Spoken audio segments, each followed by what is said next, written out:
past Labor Day Monday in Toronto, the Blue Jays will take on the front-running Texas Rangers. The Rangers are slumping, but they still maintain an 8-game lead in the American League West. Hello, everybody. I'm Buck Martinez along with Pat Tabler. And Pat, today's starter, Ricky Romero for the Blue Jays, goes to the mound against Texas. He's pitched well all year long against the Texas Rangers, but his season may have taken a dramatic turn in his first start of the year. Yeah, third game of the year for the Toronto Blue Jays. Romero was dealing against the Texas Rangers. A 0-0 score. Watch the reaction after he throws the wild pitch from Ricky Romero. He slaps his glove. He's upset as the ball goes to the backstop. Cito Gaston comes out. Ricky Romero reaches into his glove, thinking Cito's going to take him out. He says, no, I don't want the ball. Now the reaction from Romero is, I got it. And I'll tell you, that I think was a changing point for Romero this year, and he has blossomed into a very good pitcher. The Blue Jays would turn that game around and come back and win 3-1. Romero, from that point forward, truly felt like he was a big league pitcher. He certainly did. You can see the great changeup that he has. This was the game he had 12 strikeouts against the Rangers, a career best. Started using all of his pitches and using that great changeup. And Romero, I think, has really become a very dominant pitcher with all those great pitches. The pitching has been a great story here all year long, but so has Jose Bautista. He's chasing the franchise home run record. And for more on Bautista, let's check in with Sam Cosentino. Jose, the Blue Jays home run record is something in your sights. Where does that fit on your priority list?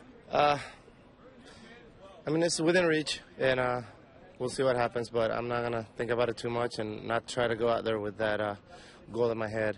Obviously, the purpose of coming out here every day is winning ball games, and as long as I can help the team out in any way, is what I'm going to keep my focus on. I'd rather do that and then let everything else pan out on its own. Helping the team anyway. You've played some third base and right field. Do you prefer either one, and would you prefer to just be at one of those positions? I don't prefer either one. I have experience of both, and I feel comfortable at both positions. You know, it's nice having one steady spot to be at, but right now the team needs me to move around, so I have no problem doing so. And like I said before, any way I can help, I'll do it, and this way I think is the best for the team. When you transition from third base to right field, what's the toughest thing about moving back and forth between those two positions? I think just having your feet ready at third. I mean, the ball obviously comes at you pretty quick. It gets to you a lot quicker than the outfield. Just being ready for every pitch and get your feet working. Taking ground balls helps, so preparation before the game is the key. Thank you. No problem. Brennan Wells got off to a great start against the Texas Rangers in the opening series. 4 home runs into 3 games. He's worn out Texas all year long. 5 home runs, 11 RBIs, a .364 average. Rangers, Blue Jays, next.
family-owned home hardware or home hardware building center. Homeowners helping homeowners.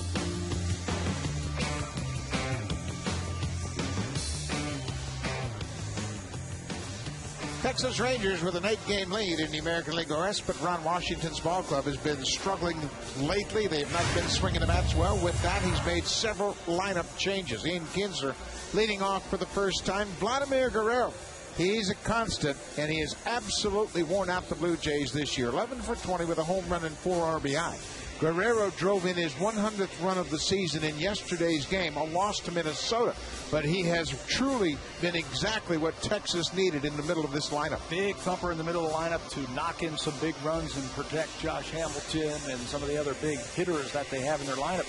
They're on a 10-game road trip. They've played 6 games as a team. They've hit over 300 so far on this road trip, 9 or more hits in all 6 of the games. It's a very dangerous lineup. That's the lineup that Ricky Romero faces, his 28th start of the season for the young left-hander. Romero picked up his 11th win his last time out. That was at Tampa Bay. Won that game 13-5. Held the Rays to only 3 hits, pitching into the 8th inning. Problem in that game for Ricky, he did have 5 walks. Third time this year that has happened. He also leads the club in innings pitched with 180 in complete games with 3. So Romero's set to take on the Rangers here this afternoon. Against the Rangers, Romero has a 1-1 record. This is his 4th start. Last time he faced the Rangers, back on May 15th, a complete game, 5 hits. Ian Kinsler looks at the first pitch, down and away. We're underway here. Kinsler, been one of the few Ranger hitters swinging a hot bat of late. 304 over his last 22 games. Ball and a strike. Kinsler is a very valuable hitter for Ron Washington. He's hit all over the lineup spots for him this year. 60 times he has hit third, 10 times in the cleanup spot. Bounce to third. Escobar can't make the play. Bautista cut it in front of Escobar, and Escobar had it go off his glove. That was going to be a tough play, even if he comes up with it cleanly. It's a base hit for Kinsler. But I wanted to see him come up with it cleanly so he can show off that great arm. I love watching Juno Escobar throw the ball around the infield because he's got such a good arm. Gets over there as the ball hit on the ground right in between Bautista and Escobar, and just pops right out of his glove. Escobar has missed 7 games with a back problem. This is his first start since Detroit. So Kinsler's aboard. Michael Young, the third baseman. First pitch off the glove of Romero. Escobar backhand in time to get Kinsler. Escobar hasn't lost any of his quickness. He changed directions quickly to take that deflection off the glove of Romero. And he had to. That's a case where, the Blue Jays pitchers have been so good all season long. I think if Ricky Romero lets this ball go through, it's a double play. Escobar was positioned perfectly, but he had to make that quick turn, grab the ball, and then shovel it off to Aaron Hill just to get the force out at second base. You can see after the play, Romero said, "I'm at fault for knocking that ball down. He's my bad to Escobar." But he jumps ahead of Nelson Cruz, the third hitter in the lineup. Big, powerful right-handed hitter. You mentioned all the changes that the Texas Rangers have had in their lineup. Cruz is a lot more dangerous hitting down in the lineup, but he has to hit third today because of some more injuries. No Josh Hamilton in the lineup. Cut on and missed. Good changeup. Cruz is hitting in the third spot for the first time this season. And Ron Washington literally looked like he went into the hat, threw names out. But he is desperate, trying to get this team turned around. A ball and 2 strikes. Popped in the air into right field. Long run for Wise. And he's not going to get there. Cruz with the power. Wise was way over into the alley in right center. Had a long run and just couldn't cover the ground. And deep, too. We saw Nelson Cruz earlier this year take a half swing on a ball down and away from him and homer to right field down at the ballpark in Arlington. So you have to respect that power to the gap. Wise just had too much room to cover. Bounced into there, blocked by Buck. 2 balls and 2 strikes. We had mentioned Romero in his first start of the season and how Cito Gaston came to the mound. Romero anticipated leaving that game, but Cito left him in the ball game. 2-2. Popped into center field. Wells over, makes the catch. Puts a dangerous hitter away, Ricky Romero. Let's take a look at the scouting report brought to you by TD Bank. Banking can be this comfortable, smooth and easy. When Romero is smooth and easy in his delivery, the ball really shoots out of his arm. He's got that lively fastball, still his best, but a well-placed fastball. Get ahead with it with that low 90s. And I think today he has to use all of his pitches. He's got a great changeup and a great curveball. This is a Texas Rangers team that is a free swinging team, and if you've got a good changeup working, chances are you're going to have a good day. Vladdy Guerrero's had a good season, but his last 4 games have been a bit of a struggle, just 2 for 14.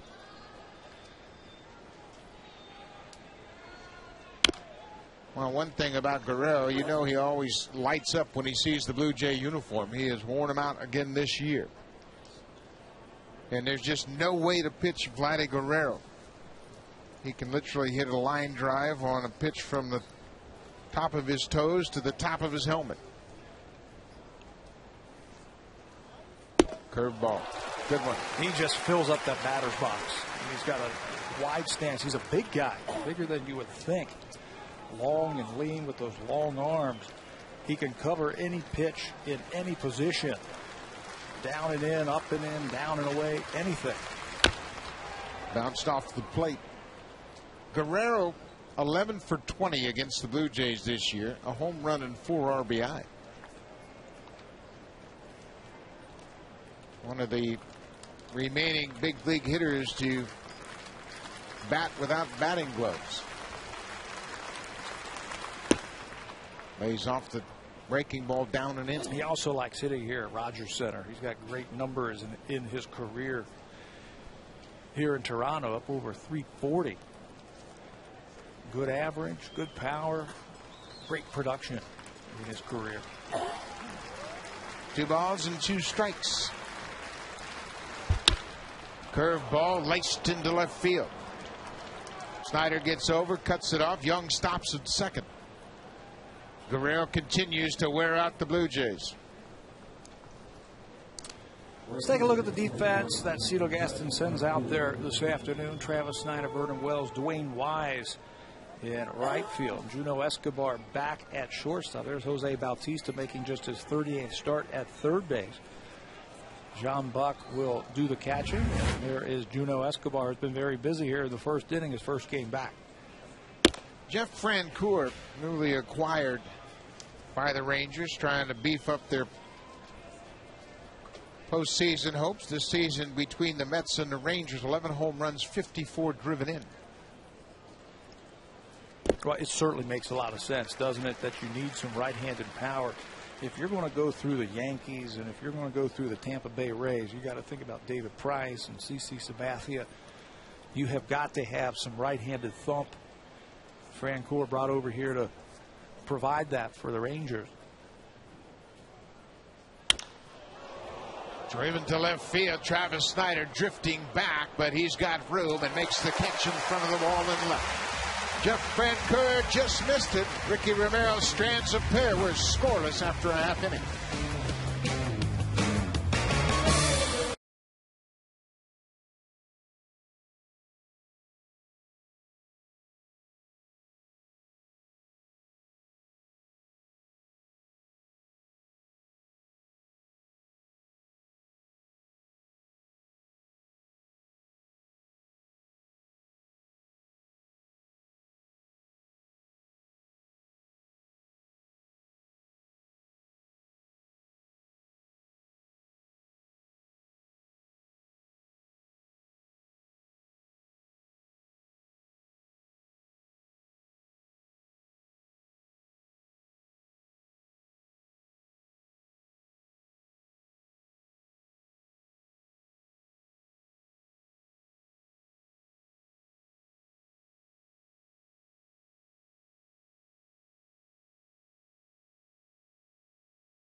7-game series here against the Rangers and the Rays.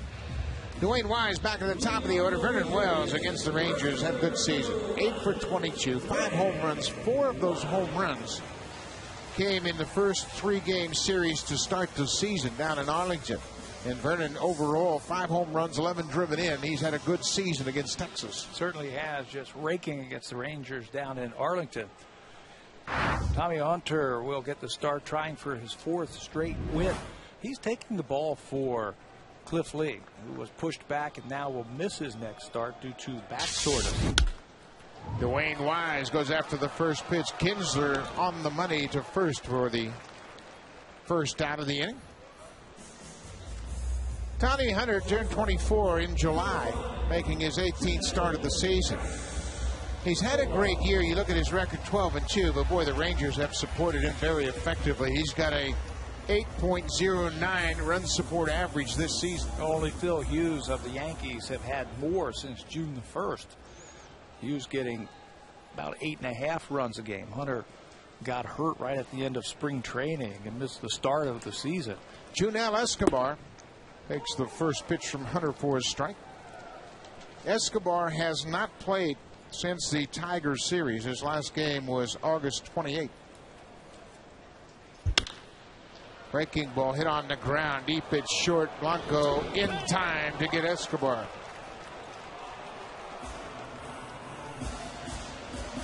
John Buck, Ricky Romero, the ongoing teaching process between the pitcher and the catcher. Look at Brandon Morrow right next to him, learning a little bit more. John Buck is really taking control of this pitching staff. Talking about his team and his pitchers, it's been very impressive. Major league leader in home runs, Jose Bautista, steps to the plate. He's at .333 against the Rangers this season with 3 homers. Backs up from an inside fastball. We talked about Tommy Hunter has been giving up the home run in the second half of this season, 14 of them. Matches up very well against Bautista. Hunter is a fly ball type of pitcher. Plenty more fly balls than ground balls this year. A slider in the dirt. Bautista checked his swing. It's 2-1. Texas Rangers going through a tough stretch. 11-16 over their last 27. But they have had a big lead most of the year in the AL West. Good fastball just under the hands of Bautista. It's 3-1. Ron Washington just trying to shake up the offense a bit. He has mixed the lineup up pretty significantly. Driven high and not that deep to left. Just got under it. Nelson Cruz makes the catch, and Hunter has a good first inning. Just 8 pitches for the Texas right-handers. We've played an inning worth scoreless.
But this year, I think he's done a great job of developing pitchers.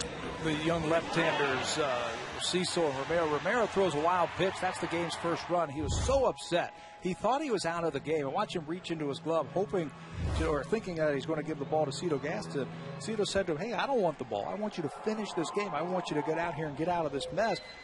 And you can see the change in Ricky Romero after that. Cito Gaston has pushed all of his starters to take ownership of their game. This is your game. You get to pitch once every 5 days. Go out there and finish the job. He's done that a few times this year with some of the young pitchers that the Blue Jays have had, and I think that really shows confidence in them. Boy, we have certainly seen Brett Cecil, Brandon Morrow, Sean Markham, and Ricky Romero all grow as starting pitchers this year. On the ground, Cantu hits it. Bautista cuts in front of Escobar and makes a good throw in time to get Cantu. Boy, the left side of the infield has been playing some good baseball the last week or so. Bautista has moved in at third base, and he's starting to fill up that highlight reel. Watch him cut right in front of the shortstop. Anytime the third baseman can do that, he's got to make that play. It's an easier throw and a shorter throw. 38th start of the season at third base for Bautista. One out, David Murphy, the center fielder. Cuts on the first pitch and hits it into center field.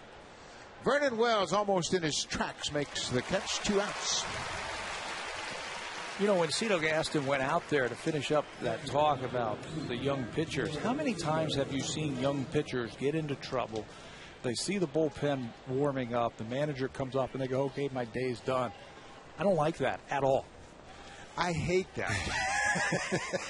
Looking into the dugout saying, hey, don't you think you should come and get me?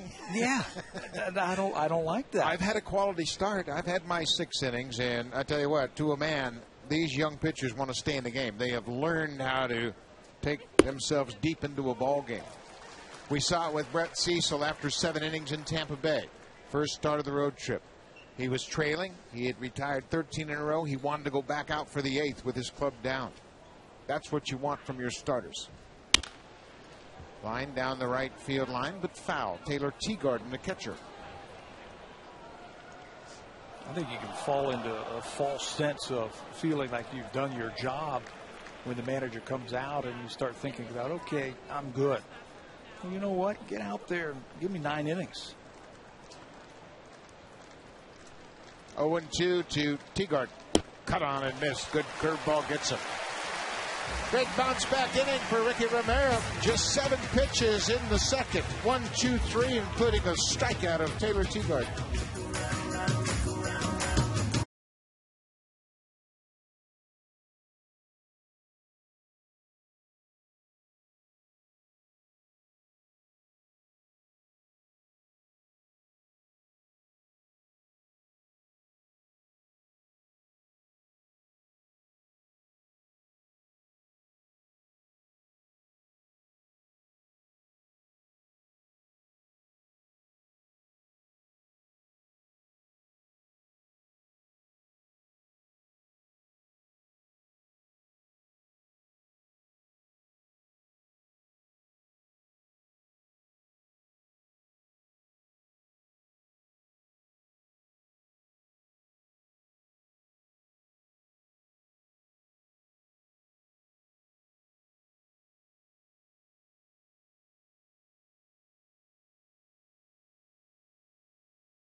And Blu-ray player.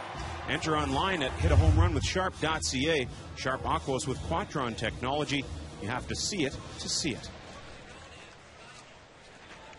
4, 5, and 6 for the Blue Jays to bat here in the second. Vernon Wells will start things off. He was running up the home plate the way he's been swinging the bat this season against Texas pitching. Drove in 3 in yesterday's game. Had a 2-run home run in the first and a bases loaded walk in the 7th. Ball on the strike to Wells.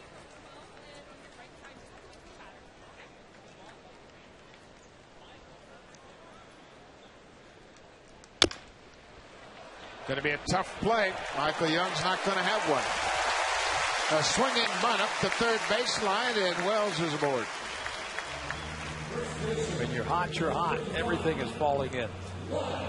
24-year-old Tommy Hunter will make his 18th start. Let's take a look at the scouting report for the Texas starter. He's got natural cutting action on his fastball. It's not hard, about 91, 92, but he's got improvement in his slider, his changeup. He throws a tight curveball also.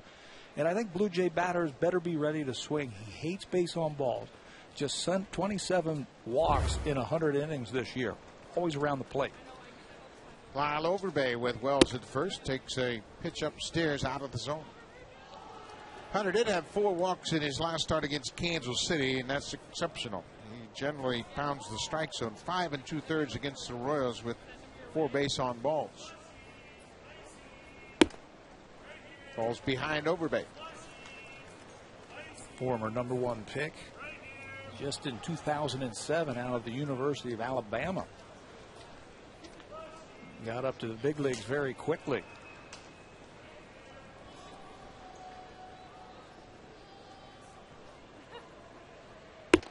Three and 0.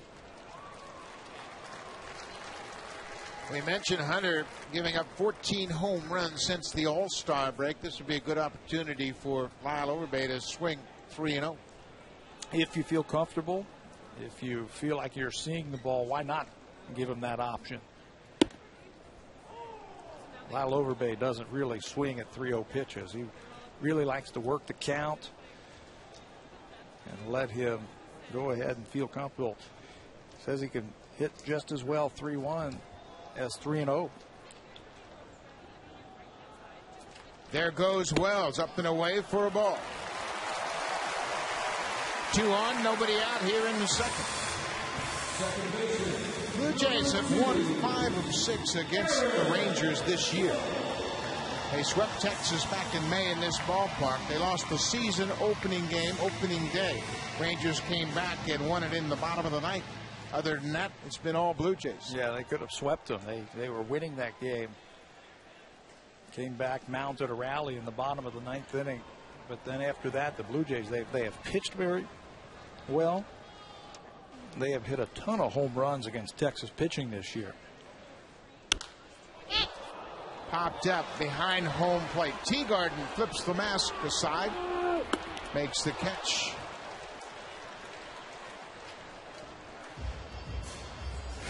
Well, the numbers go to the Blue Jays' side against the Rangers this year. 14 home runs they have hit against them in just 6 games. 10 more home runs than the Rangers have hit against the Blue Jay pitching. And Vernon Wells, big part of that. He's hit 5 home runs against Texas this year, including 4 in that first series of the season. So now Adam Lind will try to pick up Aaron Hill. Hill popped up. Lind had a double in 4 at-bats against the Yankees yesterday afternoon.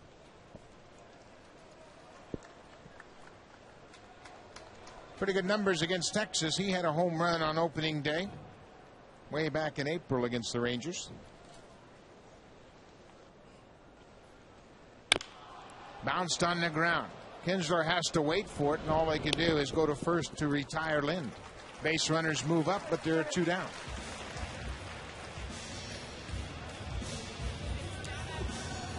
Promising start to the inning now. It's going to take a 2-out base hit by John Buck.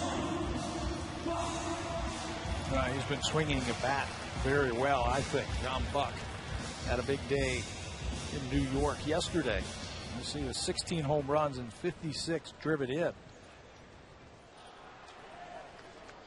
16 home runs, just 2 off his career high. 56 RBI, a new career high.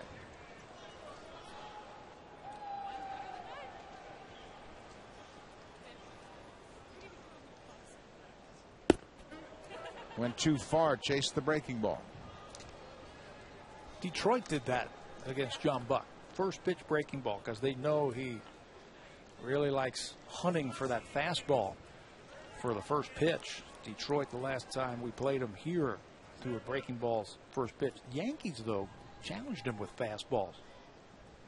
What a surprise. The home run that he hit was off a first pitch fastball. Came with 2 outs in the 6th inning. Off of Phil Hughes, a deep drive to center. Another breaking ball. 2 good curveballs from Tommy Hunter, and he's ahead 0-2. Those are the pitches that have helped him get that 12-2 record this year. His off-speed pitches.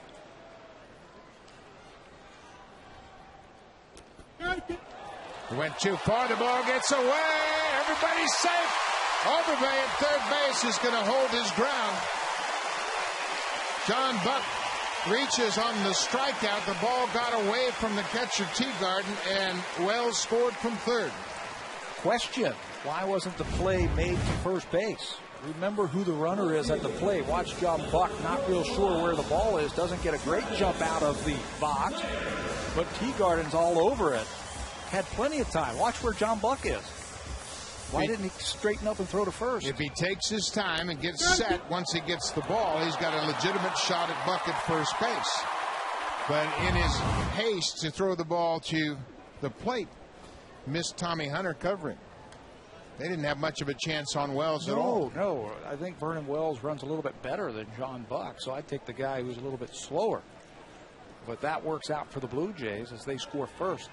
Travis Snyder fouls the first pitch back, so the Blue Jays score a run on a strikeout and a wild pitch.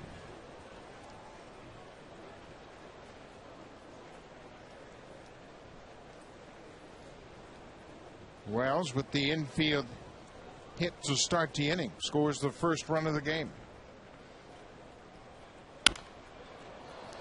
No RBI for John Buck. Run scores on the wild pitch. He reaches first after striking out. I'd like to see the Blue Jays do a little bit more of what they're doing this inning, scoring runs without hitting home runs, garnering runs any way you can. They haven't hit the ball out of the infield yet.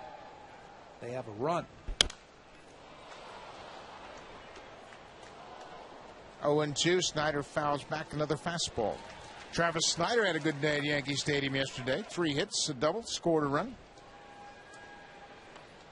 Hit the ball sharply to right field. Got some fastballs off of Hughes and Sergio Mitre. Goes down swinging. Breaking ball gets Snyder. But the Blue Jays break out on top. They score a run on a wild pitch after 2. It's 1-0 Blue Jays.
ball and a strike. Blanco's hit .500 on this road trip. This is the third stop in the Rangers' 10-game road trip. He is 6 for 12 with a couple of doubles and a triple. He's got a very important job, doesn't he, right now?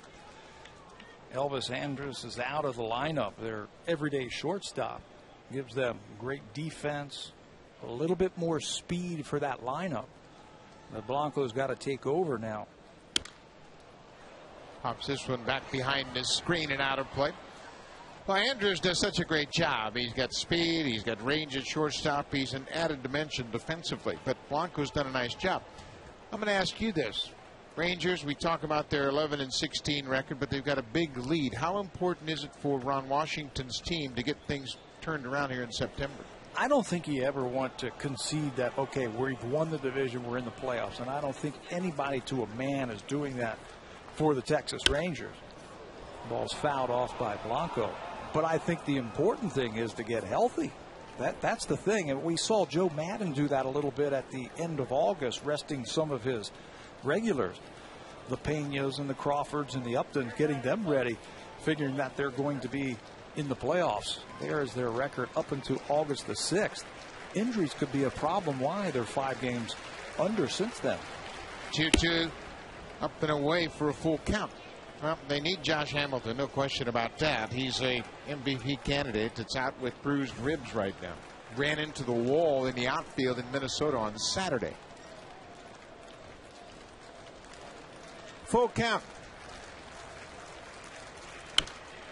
Another pop-up back out of play, and Blanco lost his bat.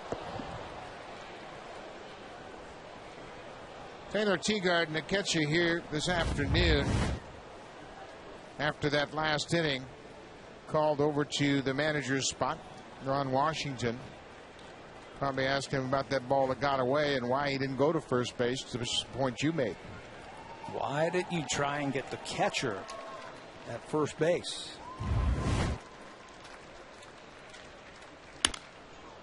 Another pop-up, this one over near the wall, but back into the seats. Well, Ron Washington was a catcher, and his bench coach Jackie Moore was a catcher as well, so you got a lot of background there. And Washington can't afford to give up runs. Blue Jays scored a run without the benefit of a hard hit ball. Infield hit, walk, a couple of strikeouts, and a wild pitch. Yeah, even the outs didn't leave the infield last inning.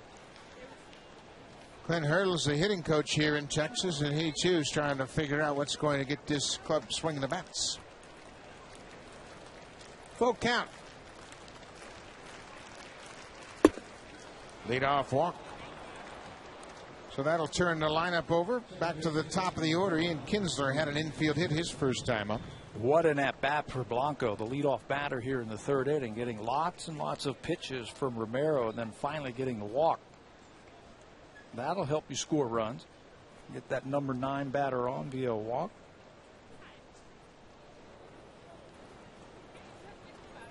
Mentioned the lineup changes. Kinsler is hitting leadoff for the first time this season.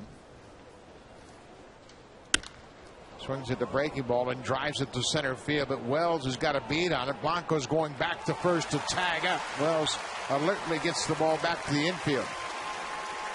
1 out.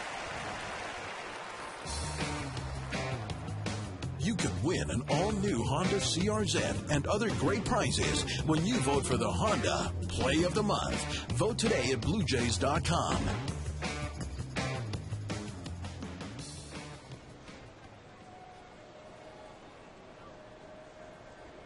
Michael Young, another good offensive season. 20 home runs, 76 driven in.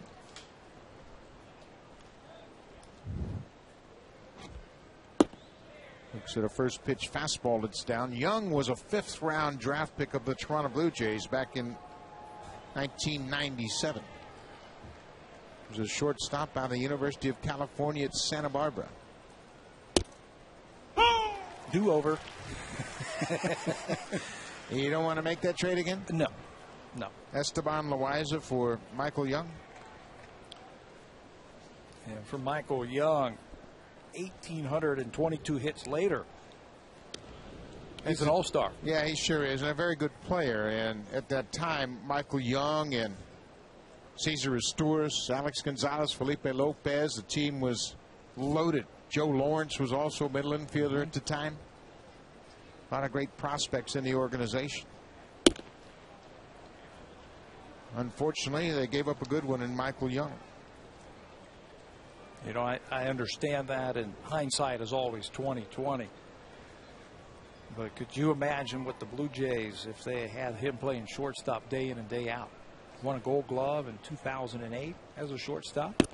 6-time All-Star. And a guy that you always think about getting 200 hits. And I think the distinction between Michael Young and a lot of hitters is that Michael Young hits good pitching. He hits the top pitchers in baseball. He'll get your base hits against the toughest. 3-1.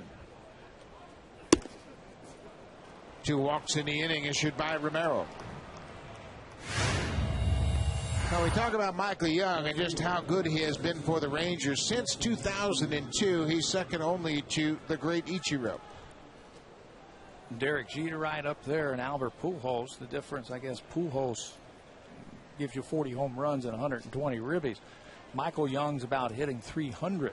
He has hit 306 out of the last 7 years with great on-base percentages.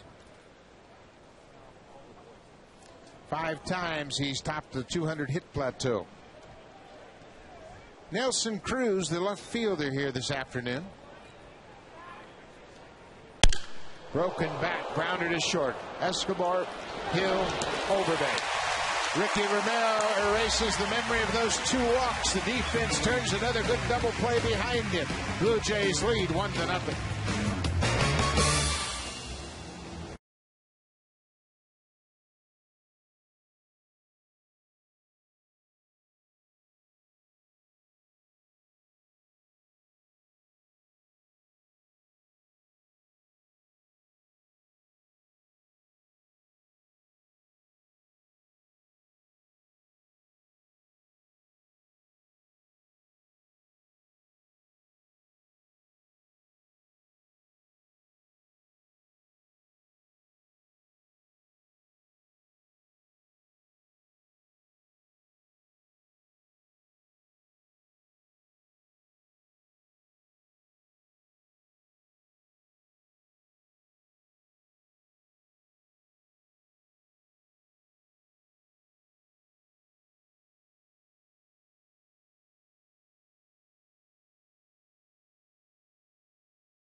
Hey, you got out of your delivery a little bit. You walked a couple of guys in the inning, and you got to be able to rectify that. Turn that around quickly. Bruce says that when he gets out of his routine, his windup, that's when he starts firing balls and getting behind hitters. When he stays smooth and relaxed and he stays over the rubber just a little bit longer, that's when the ball comes out of his hand very nicely.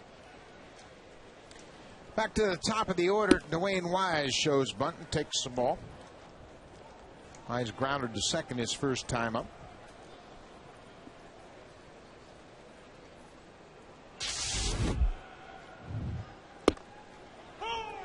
Were you a big meeting man with the pitchers? Did you like having meetings during games? No. Go over things like that? No. I just like to have them focus on executing pitches. Don't want to get into their head too much. As a manager, you'd turn it over to your pitching coach and let him take care of all of that. As a catcher, I would make all kinds of suggestions during the course of the game. Bouncing ball up the middle, through there for a base hit. And the bat of Dwayne Wise has really been consistent. Every time Cito Gaston has been able to put him in the lineup, he's been able to do something to help the ball club. Singles here to start off the third inning. He's played great defense. He's played all three outfield positions. Wise was first with the Blue Jays 2000, 2001, a little bit of 2002. This is his second stint. Junel Escobar bunts it right back to the mound. Wise was moving on the pitch, and Wise advances to second. I don't know if Escobar saw Wise break, but he bunted it right back to Tommy Hunter. Not a bad strategy to try and run against Hunter. He's given up 14 stolen bases in 20 attempts. It looked like Wise had a really good chance at stealing that. But Escobar squares, bunts the ball right back to the mound, and the only play is over at first base. That fastball inside really ate up Escobar, and all he could do was bunt it defensively back to the mound. So Wise is in scoring position for Bautista. Looks like Bautista is going to have to hit a breaking ball here this afternoon. Tommy Hunter is not going to give him a fastball to hit. He might throw it up and in. He might throw it off the plate to see if he would chase at it. But that's one thing that Bautista has done a good job at this year. Very patient. Just throws that fastball up, kind of tempting Bautista to cut at it, but it's a ball. 2-0. 1-0 Blue Jays. Just on the outside corner. 2 balls and a strike. Blue Jays scored their run on a wild pitch.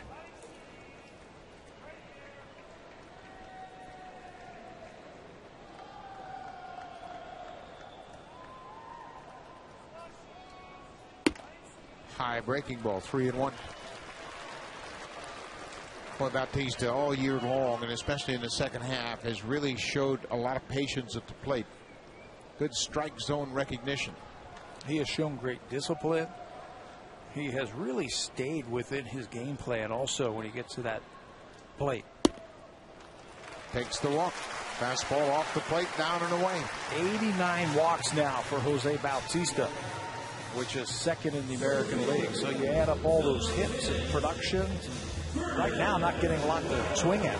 Mike Maddox, the pitching coach, out to talk to Tommy Hunter here. Obviously important at bat. Maddox sets up the game plan and really gives his younger pitchers an opportunity to just follow his game plan without worrying too much about theory of pitching, just about the execution of that plan. One of those theories that he might just have, hey, if first base is open, don't give Jose Bautista anything to hit. Second walk of the afternoon for Tommy Hunter. Blue Jays are threatening here in the third. First and second, one out. The single was a swinging bunt up the third base line for Wells.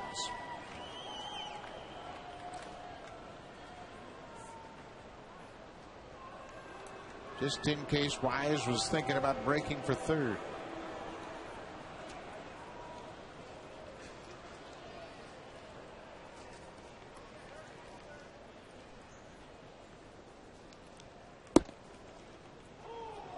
First pitch strike.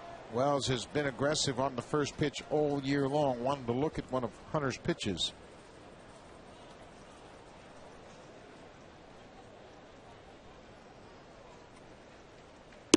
Outside.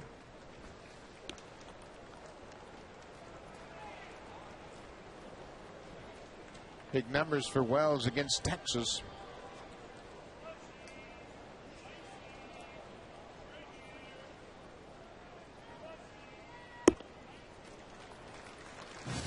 Two balls and a strike to Vernon Wells as Tommy Hunter battling his control. 2 walks already in this inning. He had 4 walks in his last start. And that's something that you can't say that he had all season long. I mean, he's done a great job of pitching the contact. Drive to left field. You can forget about this one. 3-run homer, Vernon Wells.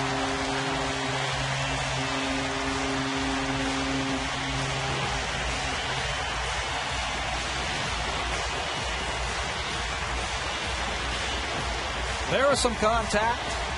You know, you fall behind and you walk the number 3 hitter. You've got a face between up hitter. He's hitting there for a reason. Gets himself into a fastball count. Gets one on the inner half. And this is a line drive that goes about 400 feet to left center field. That ball is still rising about right there. 4-0 Blue Jays. 6th home run of the season for Wells against the Rangers. Tommy Hunter's 15th home run he's allowed since the All-Star break. He gave up 1 in his first 6 starts this season. Lyle Overbay, line drive into right. That'll get down in front and over the head of Jeff Francoeur. Overbay around first. He will stop at second. Jeff Francoeur, not familiar with this turf here at Rogers Center, expected that ball just to bounce right to him and went right over his head. I believe there is only 2 AstroTurf fields in all of baseball. This one and down in Tampa. And Francoeur coming over from the National League, not real familiar with this turf, plays this one right into extra bases. Not even a chance to try and knock it down as Overbay moves into second base. Texas didn't take batting practice this afternoon, so there wasn't a lot of opportunity for Francoeur to get out there in right field and watch that ball bounce around. This isn't even the springy stuff that was in here before. No chance on that one. Big break for the Blue Jays, and Aaron Hill would love to cash it in. A ball and a strike. The lineup came out for the Blue Jays very late today. One of the players that Cito Gaston was waiting on was Aaron Hill. Hurt his knee a bit yesterday in New York, running the bases, and wasn't really sure if he could go today. Breaking ball, left field and deep. Aaron Hill, home run.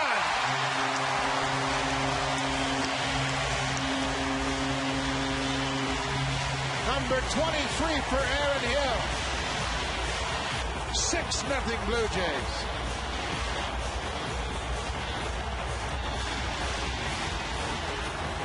Cito Gaston was saying before the game, I want Aaron in the lineup because he is swinging the bat so well. And you can see why here. This is hanging city right here. Hanging breaking ball right into the power zone of Aaron Hill. And that one is out. Number 23 for Aaron Hill. 210 home runs now for the Blue Jays. We mentioned that Hunter was plagued by the long ball twice here in this inning.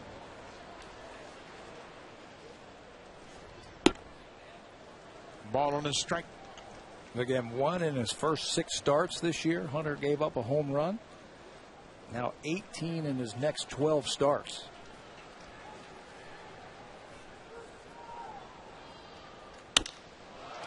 Base hit into center field. Lynn's first hit of the afternoon. Second time through the order. And Tommy Hunter is not fooling anybody right now. Hill hit a home run in yesterday's game. He's come back with another here today. And Vernon Wells loves what he sees when he faces the Rangers. And the Blue Jays have zeroed in on Tommy Hunter.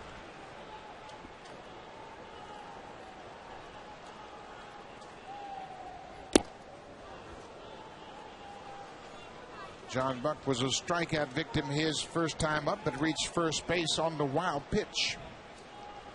That allowed Vernon Wells to score from third. 6-0 Blue Jays.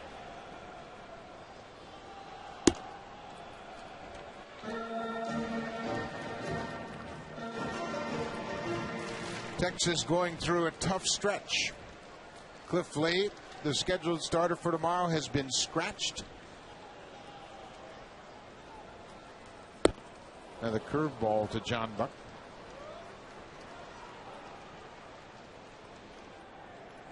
And one thing you don't want to do as a postseason team is limp to the line. You got to stop this skid and turn things back in your favor. You know, you certainly want to play your best baseball going into the playoffs. I think something else that Texas has to consider as you see some action in the bullpen, that's Matt Harrison has gotten up.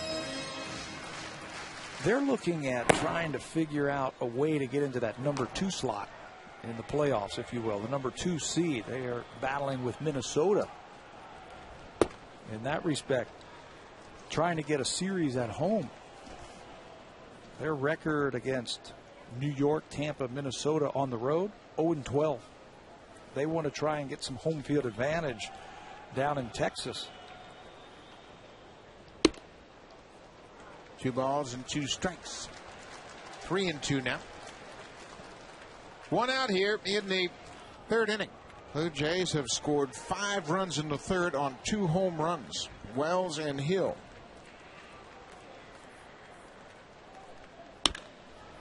Hit hard to 3rd. Michael Young to 2nd for 1. Kinsler back to 1st. Double play. The Rangers finally get out of the 3rd inning, but the Blue Jays hit 5 hits and score 5 runs. Wells with a 3-run shot, his 25th. Number 23 for Aaron Hill, a 2-run home run. 6-0 Blue Jays.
Run 3rd inning. Vernon Wells with his 2nd home run in as many games. A 3-run shot.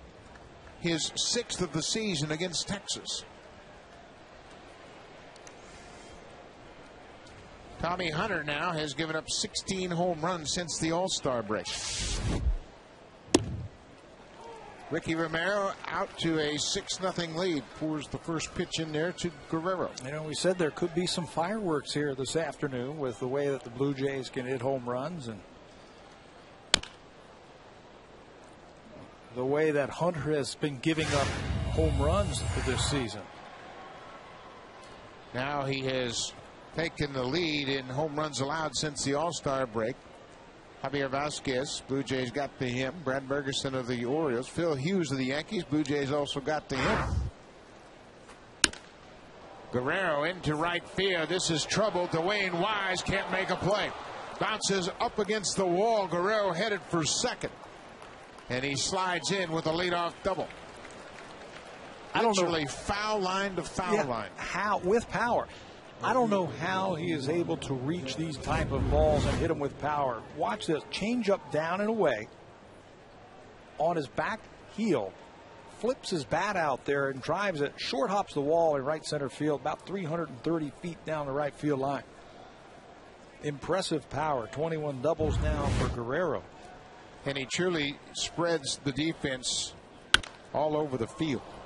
There's just no way to defend against him. You never know where he's going to hit it. He didn't know where he's going to hit it. You can't bunch the players in the outfield. You can't spray them around. You can't play them to pull. You can't play them the other way.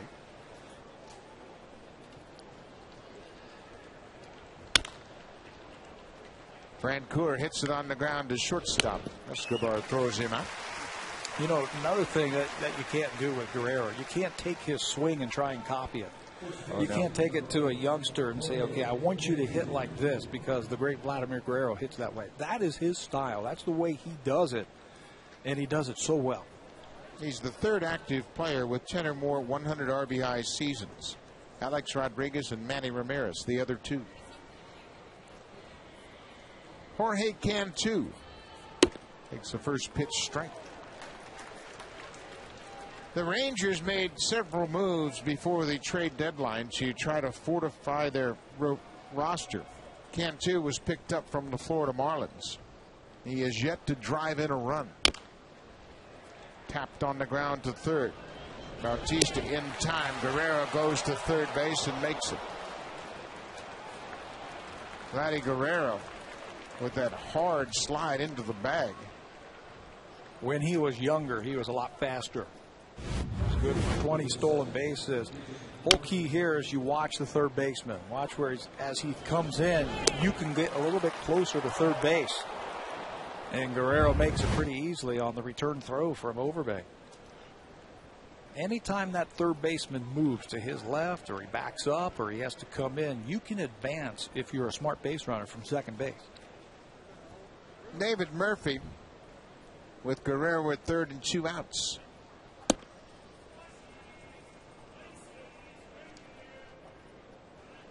Murphy in center field. Julio Bobon, their regular center fielder, not in the lineup against Romero. Again, an effort by the manager, Ron Washington, just to try to come up with a combination that can score some runs. 22 and 21 versus a left-handed starter this year. Or the Rangers. Line drive into center, and Guerrero will come in to score. So by Guerrero taking advantage of the ground ball to third, moving up to third, he scores easily on that single to center field. Yeah, he can trot home as opposed to, I think there would have been a play at the plate if they sent him because that ball was hit so hard by Murphy. Little things within the game that you watch and you see that can help your team score a run.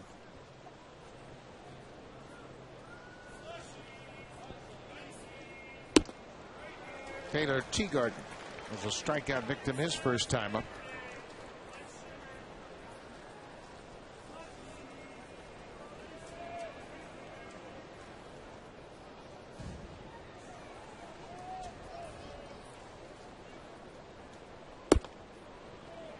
A ball on the strike. Teagarden playing in just his 23rd game. Another addition to this team, Benji Molina, came over in a trade with the Giants. They made all kind of trades, didn't they, right before the trade deadline? Picked up Francoeur August 31st, Cantu from the Florida Marlins. Molina came over from the Giants, and really none of them have panned out. Christian Guzman came over from Washington. Cliff Lee from Seattle. We all know what kind of pitcher he is.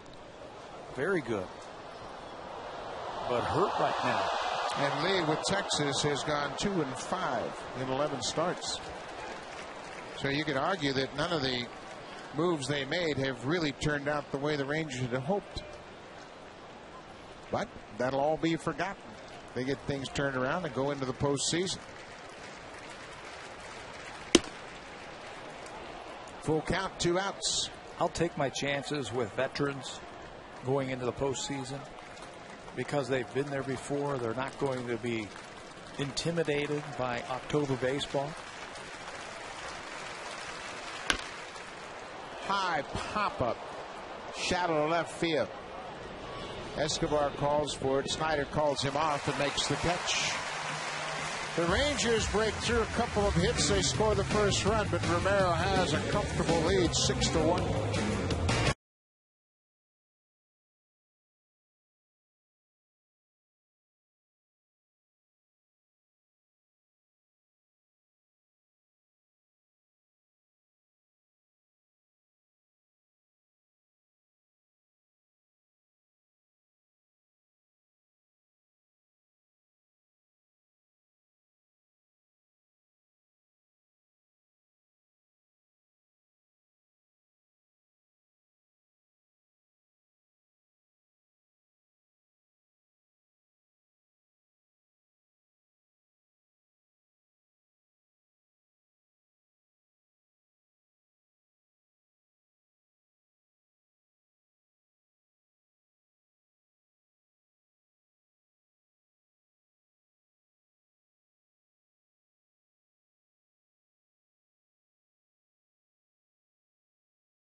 Home run with Sharp.ca. Well, the roof here at Rogers Center is starting to move back. Skies have lightened outside, and we're going to have open-air baseball here shortly. Kind of a gloomy day all morning, and now obviously it's clearing up and going to have the roof back. I think the Blue Jay batters are happy that the roof was closed when they batted last inning. I don't know if those balls go out. Well, Vernon Wells was certainly hit hard enough, but just a matter of whether or not it was going to be high enough to clear the wall in left. Maybe the wind knocks those two balls down. We have seen that a lot. Travis Snyder drives it into right field, but it hangs up in the alley. Francoeur over to his right makes the catch.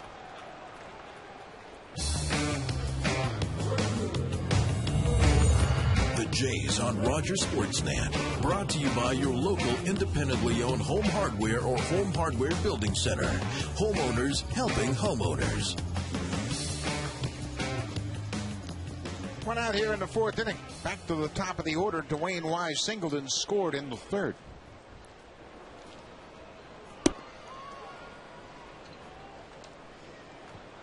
.296 average for Wise. This is his 40th game since rejoining the Blue Jays. Gets underneath that ball and pops it into center field. Murphy is there. 2 easy outs for Tommy Hunter here in the fourth. More balls in the air this inning. Hunter has a good cutter and he's got a good sinker. You would think that he would get more ground ball outs. The type of pitcher he is. Reminds me a lot of Joe Blanton. Yeah, from the Philadelphia Phillies. That's a good call. He too is a fly ball type of pitcher. Junel Escobar with 2 outs.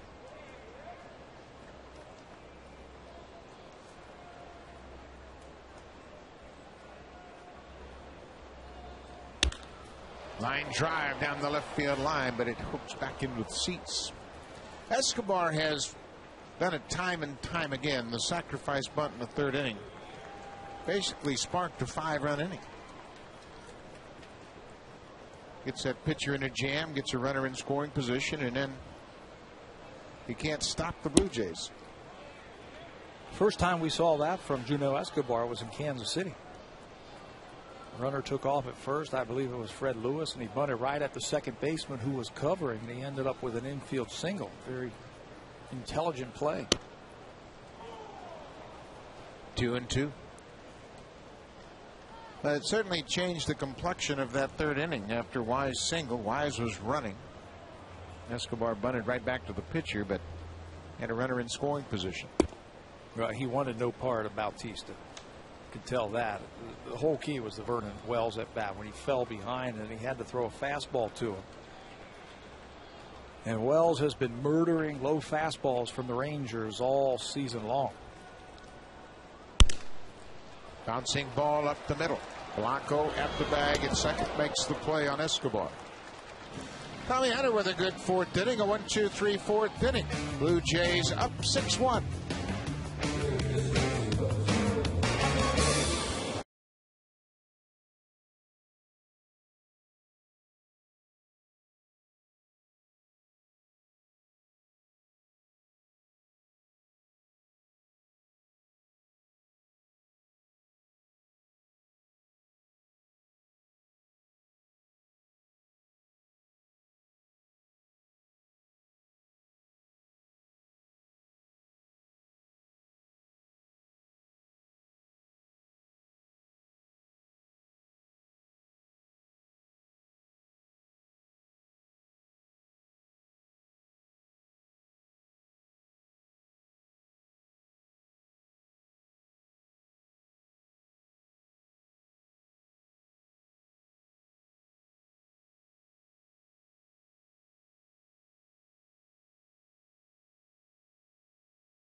The late great radio voice of the Toronto Blue Jays, Tom Cheek.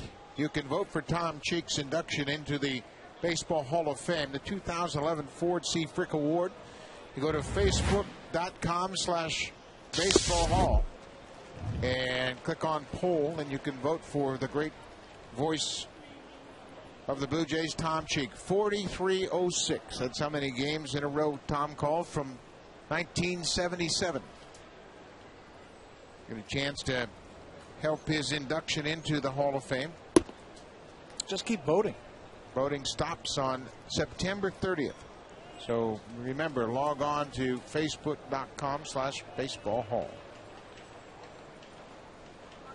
Andres Blanco, the shortstop, walked in his only at bat here this afternoon.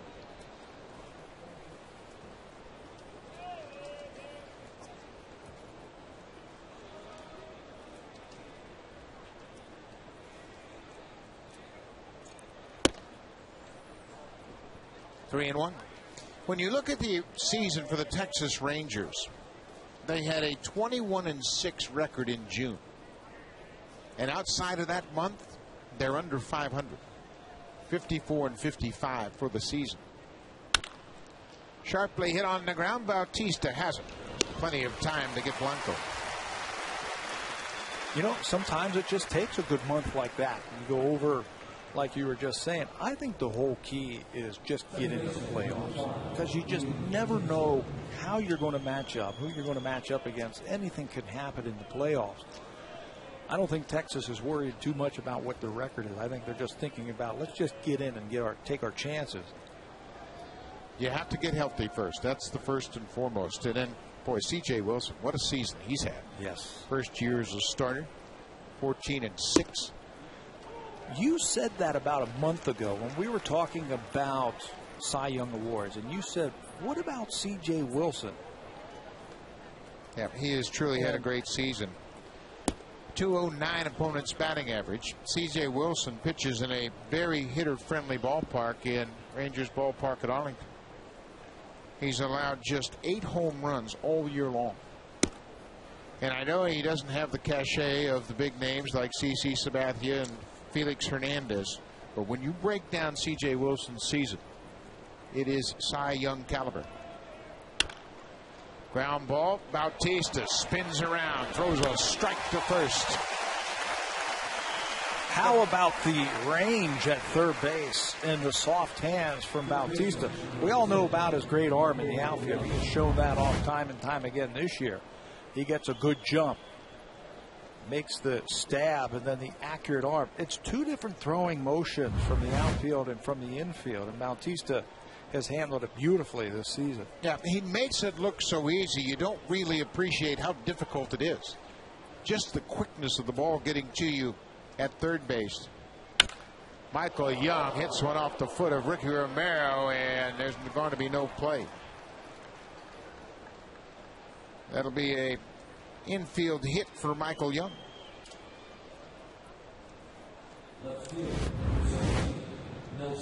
Pull it right back through the middle, right off the instep of Romero. And with him walking around out there a little bit, no chance for Aaron Hill to make the play. Cito Gasson's going to come out and check on his young starter. Yeah, no reason to take any chances. And they're going to make sure George Poulos, a trainer, out. Ricky Romero pointing to his right heel as if it got him on the bottom of the shoe.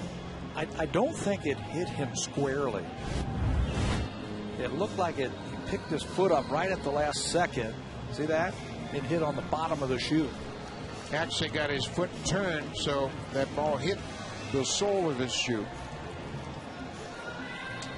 That's a good break for the Blue Jays. This one will really show it. Watch, the foot is down, turns it over, and it looked like it ricocheted off the bottom of his heel. Young's aboard, 2 outs for Nelson Cruz. Swings at the first pitch, hits it off the end of the bat and into the seats. Cruz grounded into a double play to end the third inning.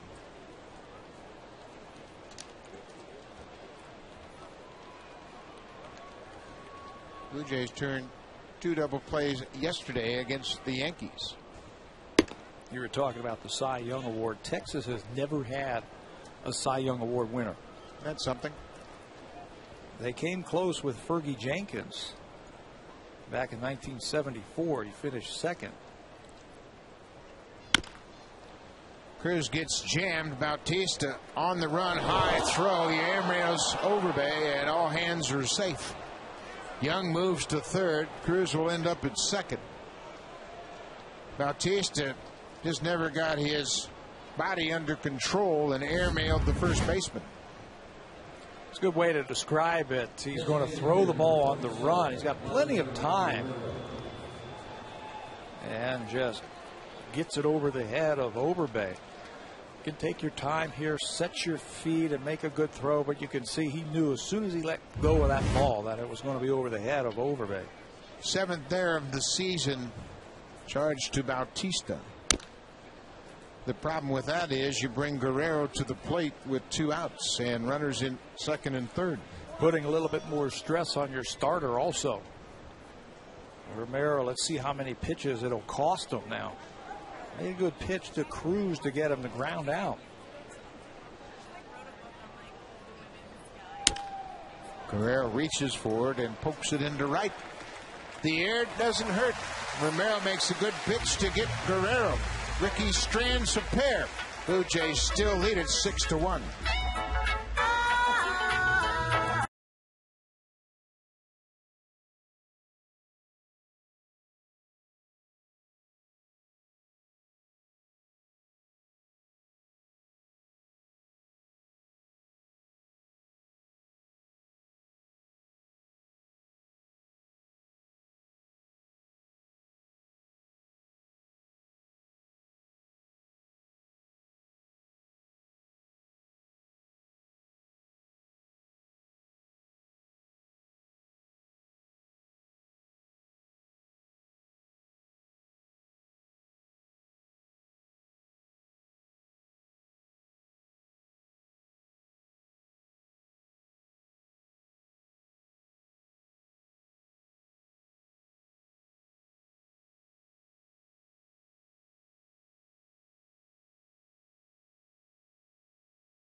'99. And this year, Jose Bautista with 43 home runs. 30 doubles, 100 RBIs, 85 walks. Just the second time in Blue Jay history that has happened. Second player to do it in Blue Jay history. 43 home runs. He leads the American League by 10. Out in front of that inside pitch, breaks his back. Blue Jays have hit 2 more home runs here this afternoon. They are up to 210 home runs now. They lead the major leagues. Boston, New York, all American League East teams, and then the Diamondbacks with 159, tied with Milwaukee. They lead the National League. 1-1 to Bautista, inside off the plate. We have seen that often, how pitchers aren't concerned about busting Bautista off the plate. Just trying to keep it out of the middle. Bounce to third. Bautista's retired. Let's check in with Sam Cosentino. Well, but plenty of commentary by Cito Gaston on Jose Bautista today. Obviously, the record is right in front of him, but Cito Gaston says, hey, I don't want to put any more pressure on this guy. I asked him if that 50 home run mark would be something that would give him more recognition outside of Toronto, where maybe he hasn't received his just due. And again, he didn't want to jinx anything, talk anything at all about Jose Bautista's home run production, saying if it ended today, he's had a great year. Vernon Wells going after the first pitch, and Young throws him out. Couldn't agree with you more. You could stop right now and say Bautista's had a phenomenal season, one of the best in the history of the Blue Jays. 43 home runs, 103 RBI, nearly 100 walks, and a batting average at .266.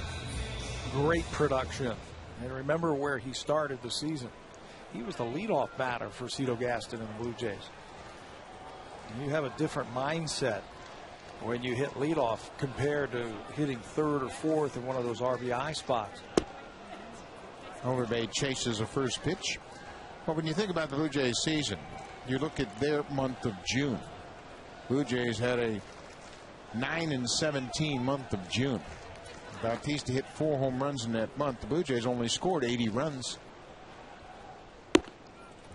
They averaged just over 3 runs a game in the month of June. That's hard to fathom. Yeah, with the way that they can swing the bats and the home runs. They had a great month of May when it came to home runs. Kyle Overbay caught looking at a third strike. Quick inning for Tommy Hunter, a 1-2-3 fifth.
I think what he's talking about is staying on top of the ball and creating that downward plane that you need to as a pitcher. Keep your hand behind the ball and pull down on it. What he doesn't want to see from Ricky Romero is getting onto the side like that and spinning out of his delivery instead of moving everything towards home plate. Jeff Francoeur, the right fielder, bounces a big 2-hopper to his former teammate Junel Escobar, and Francoeur is out.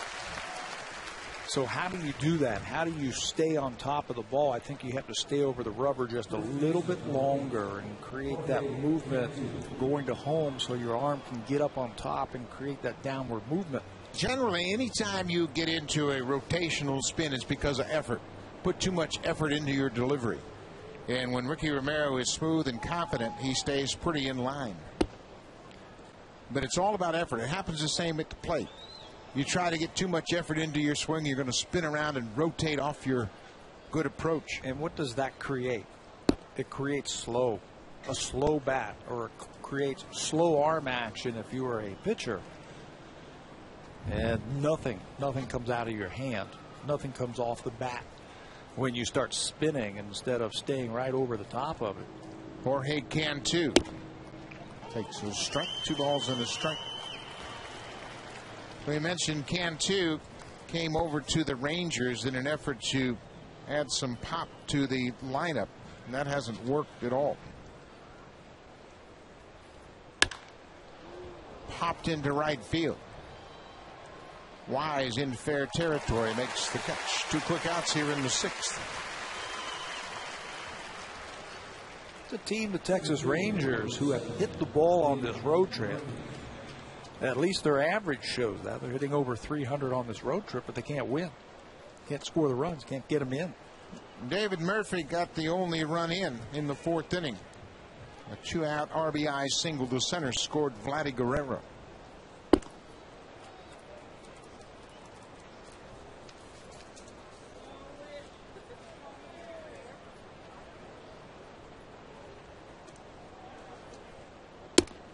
Came right back with the breaking ball for a strike, 1-1.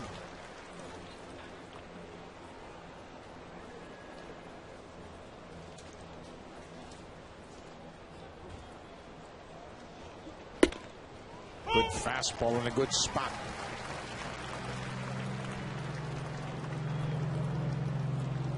Murphy's now hit in 5 straight games for Texas. Got on and missed. Ricky Romero sinks the ball down and in and gets David Murphy. Quick inning here in the 6th, the 1-2-3-6. Great late movement down and in for the strikeout.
The Texas Rangers, and then Tampa Bay comes to town Friday, Saturday, and Sunday. For tickets, call the Blue Jays at 416-341-1234, or you can log on to BlueJays.com or stop by most Rogers Plus locations for tickets.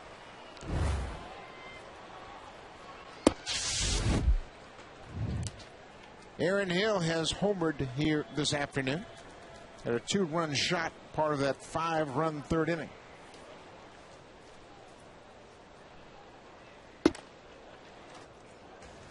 What's different about Aaron Hill you have seen lately that has allowed him to hit the home runs as frequently as we've seen? You know, he's not chasing pitches out of the strike zone like we have seen him in the past. There's another high, deep drive to left field. This ball is just foul. Well, he had the distance, got out in front. He hasn't missed those inside fastballs either. Watch where this pitch is, right in the home run swing, and he knows that he got out in front just a little bit too much. That ball hooking foul. When he is going bad, he is pitching or swinging at pitches out of the strike zone. Right now, he seemed a little bit more confident and a little bit more short at the plate. Back in the third inning, he got a high pitch from Tommy Hunter. Breaking ball. And it doesn't matter when you're in one of those home run grooves. You can throw fastballs, sliders, change curves, whatever. If you miss, good hitter is going to hurt you. Little looper into center field. Murphy over to his right makes the catch. Hill's retired, first out of the 6th. But it's been a struggle for Aaron Hill, and he's maintained the effort all year long. And now with the season winding down, his numbers are getting respectable. 23 home runs and 59 RBI. You know, if you could just hit 270, you know. But I think that's a learning process. Glenn lifts it to left field. Cruz over near the left field foul line. plenty of room, and he makes the catch. And here's the learning process. Aaron Hill and Adam Lynn, for that matter, had fantastic years last year. I think pitchers have made adjustments to them. I thought they got a little bit anxious at times, trying to do too much, and I think they're just growing as hitters. They're still so young as major league hitters. It's interesting. Cedar Gaston always talked about both Hill and Lynn trying to hit their weaknesses. Boy, what a quick inning for Tommy Hunter. Buck with the comebacker, a 1-2-3 inning, just 7 pitches. Hunter is retired 10 in a row.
Game against the Texas Rangers. Great vantage point to watch those home runs sail out of the ballpark. They're sitting there courtesy of TD Canada Trust.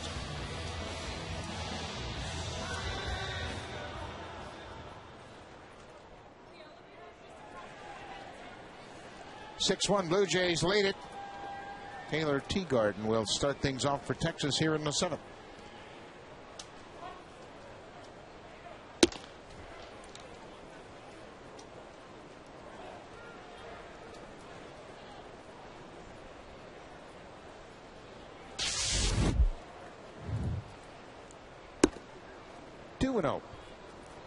Interesting how dramatically the Rangers have turned their catching situation over. Jared Saltalamacchia to start the season. Taylor Teagarden were the 2 catchers they thought were rock solid behind the plate. Saltalamacchia eventually moved on. He's now with the Red Sox. Teagarden is playing in his 23rd game. They went out and brought in Matt Trainer and Benji Molina. They've had a lot of turnover behind the plate. Max Ramirez was also a catcher for the Texas Rangers earlier this year. Matt Trainer, his ERA as a catcher of 3.95. Taylor Teagarden 3.77. But they've had to split it up between 5 different players this year. 2-2. Just off the outside corner.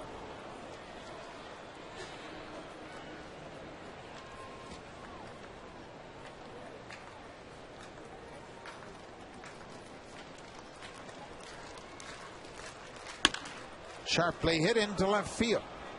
Teagarden has his first base hit of the afternoon. You could win an all-new Honda CRZ and other great prizes when you vote for the Honda Play of the Month. Vote today at BlueJays.com. Rangers now have 6 hits off Ricky Romero, but they've stranded 6 base runners. Andres Blanco was one of those base runners stranded. He walked in the 3rd.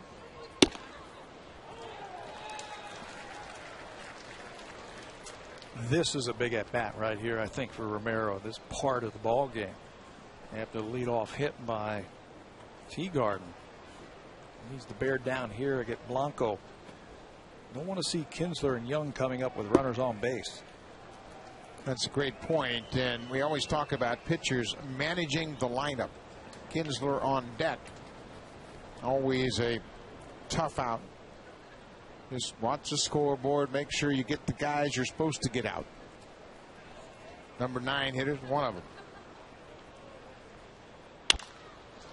The looper into right field. Dwayne Wise is there, and Blanco is retired. I think that's one of the differences that we have seen in Ricky Romero this year is when it gets to this point of the game. Last year it seemed like he would try a little bit harder, and the harder he would try, he'd get into more trouble and more trouble and more trouble. This year it seems like he backs off a little bit and just concentrates on making a pitch here and a pitch there, and before you know it, you're back in the dugout. And I got to give all the credit to Bruce Walton. He has laid out that approach for Ricky Romero and the rest of these pitchers. I like his approach when he comes to the mound. He said, hey, nobody's died here, folks. Let's make a pitch and get out of this inning. Where in the past they would fret over doubles and a run here or there. Now they're just trying to manage the scoreboard and get through the inning.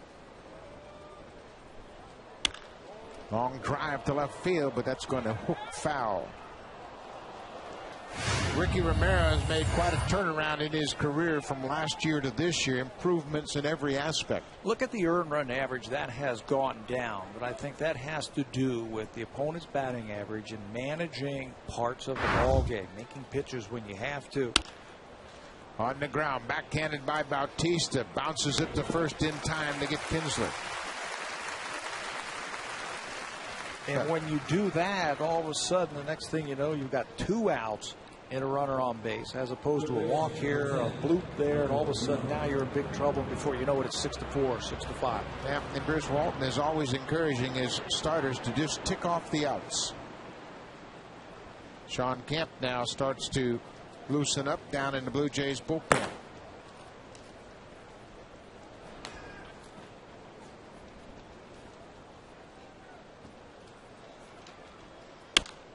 Michael Young goes after the first pitch. Kemp hasn't pitched since Wednesday against Tampa Bay, so he's well rested. Boy, he's had a good year.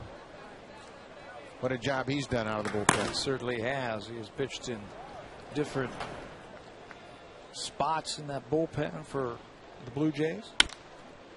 Base hit into right field. Dwayne Wise has a good arm, and they're going to stop Teagarden at third. Sharply hit right at the right fielder, and no reason to gamble when you're down by 5. Even with a very big lead at second base, that's exactly what Teagarden had at second. He's not going to score on this hit. Just hit too hard, and it's right at Dwayne Wise. Reads it very quickly. It's on one hop to the right fielder. You are down by 5 runs. No sense running into an out. Take your chances with the next hitter. But again, a very important at bat in the course of this game. Romero to Nelson Cruz. 2 on, 2 outs.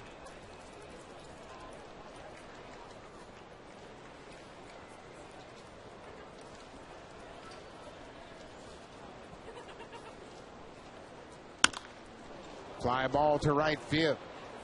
Wise has room and makes the catch. Romero again strands 2 more Rangers. Rangers have left 8 on here this afternoon. Blue Jays with a comfortable lead.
in line for his second win in 3 starts against Texas this season. He had a great start, his first of the season, 7 innings, just 1 earned run, then the 9-inning complete game with 12 strikeouts, and then you add that to what he has done today, and those numbers look very, very nice for Romero this season. No panic in Ricky's approach whatsoever. He stranded 8 Ranger base runners today, and it could have been a situation where a base hit here, base hit there. Rangers are right back in it. But he buckled down when he had runners on. I like how he picked up his third baseman after the error by Jose Bautista against Cruz, 2 outs in the 5th inning, and got a very dangerous Guerrero. Travis Snyder cuts on the fastball and fouls it back. Well, we had talked about Romero at the start of the show, how that important meeting, first start of the season with Cito Gaston, came in the 7th inning against the Ranger Ball Club. Cito came to the mound. Romero expected to be taken out of the game. Cito challenged him to stay out there and finish the job. He gave him 7 very solid innings today, and he's been under 100 pitches. He got 7 innings out of Ricky Romero and under 100 pitches, and that's right around where Cito Gaston wants his young starters.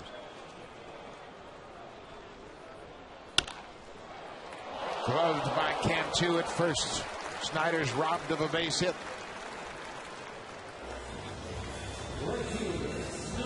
Cantu has played some third base in his career, some second base, but now over at first base trying to get some production. This was going to be a double, I think, for Snyder because he hit it so hard. If Cantu can't come up with that one, that's extra bases for Travis Snyder. 1 out, back to the top of the order. Dwayne Wise.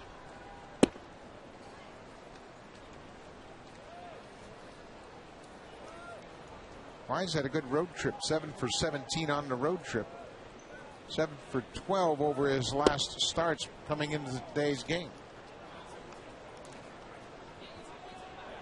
So with a 1 for 3, he is 8 for 15 over his last 4 starts.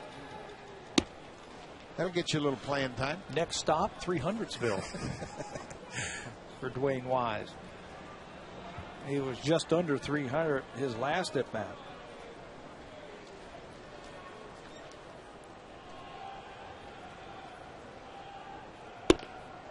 Went too far on that sinking fastball. 2-2.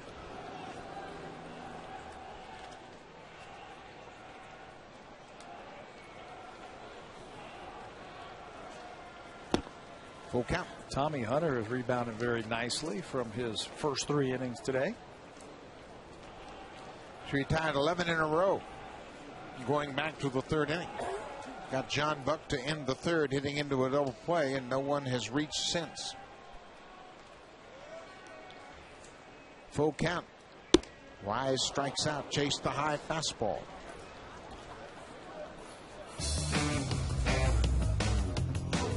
You could win an all-new Honda CRZ and other great prizes when you vote for the Honda Play of the Month. Vote today at BlueJays.com.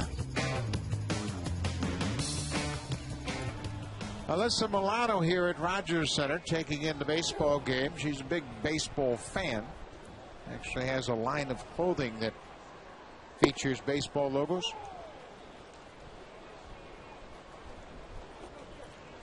She used to date a baseball player, didn't she? Long drive to left field. Yunel Escobar has just gone deep.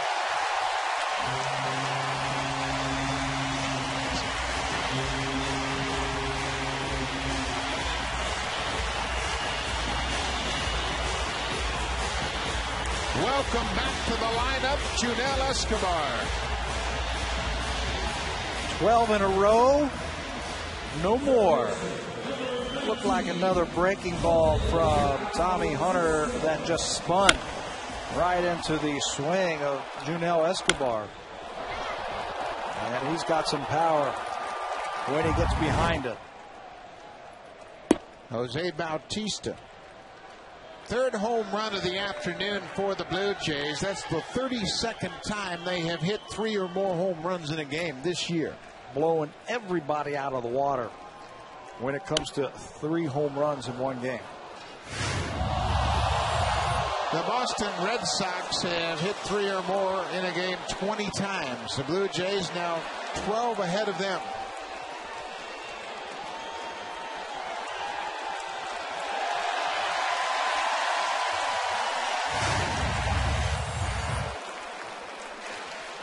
A ball in his strike. Right on the corner.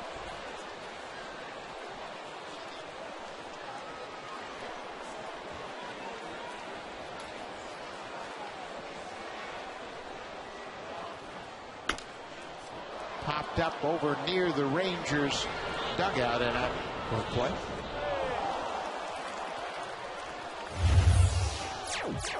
Junel Escobar had been quite a home run drought. He hits his 4th home run of the season. Comes with 2 outs here in the 7th.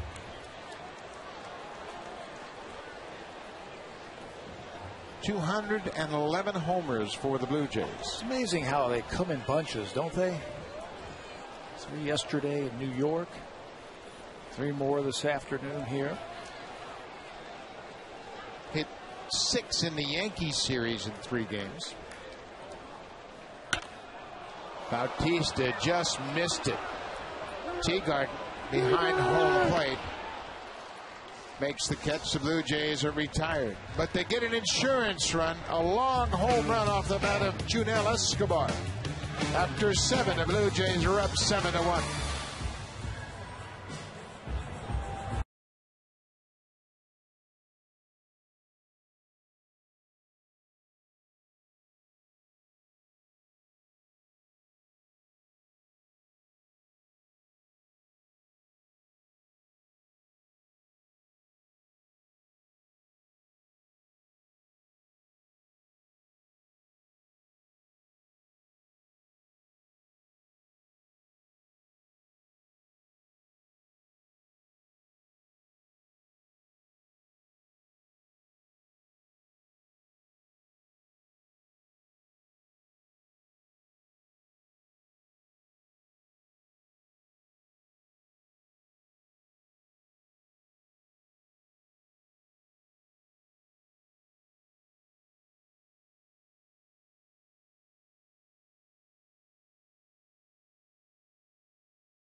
Every day you come to the ballpark, you'll see something you haven't seen before.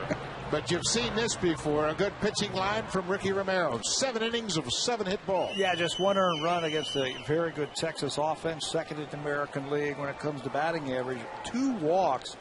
Both of those coming in the 3rd inning, and that was it. As Romero really got into a groove. He will turn it over now to Sean Camp. Sean Camp making his first appearance since September the 1st at Tampa. He was away from the ball club yesterday.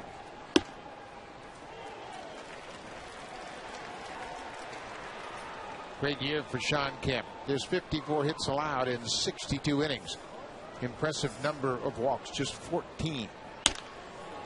Vladimir Guerrero just hit everything, Vladdy. All the way to the wall in center. He's around first and headed for second. His 2nd double of the day, his 3rd hit.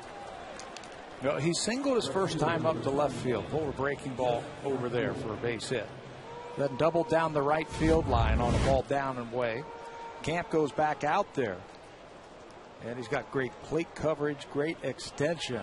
And powers the ball into the gap in right center for an extra base hit. Don't you think the Rangers are happy to have Guerrero and not the Angels? Be a different little pennant race here had Guerrero stayed with the Angels. What a year. Vladdy Guerrero over 100 RBIs again this season. His average up to 297.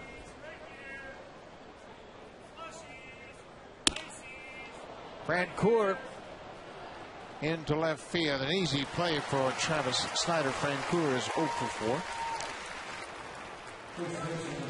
You got to give Vladdy Guerrero an awful lot of credit. He was banged up and beaten up last year physically. Bad knees.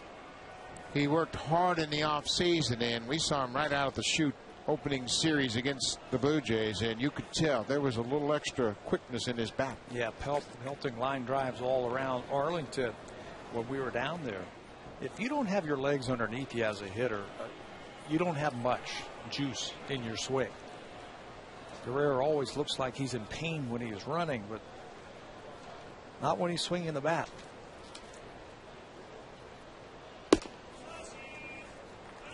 Guerrero's 35 years old, and boy, he has recaptured his abilities at the plate for sure. Jorge Cantu 0 for 3 this afternoon.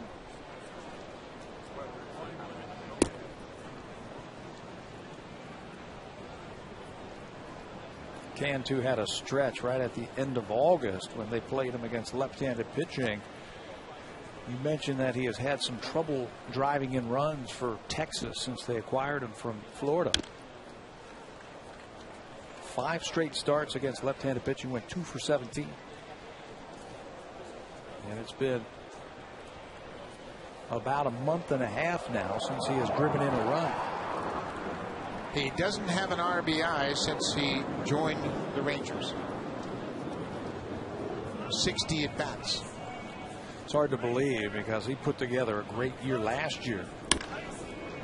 Sharply hit, but right to Escobar at short. Cantu's retired. The drought continues.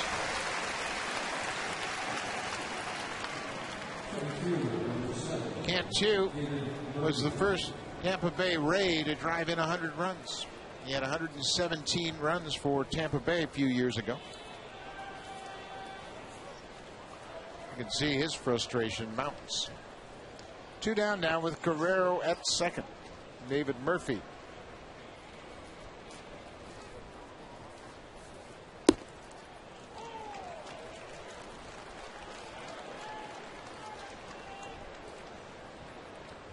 That single in the 4th inning extended his hit streak to 5 games.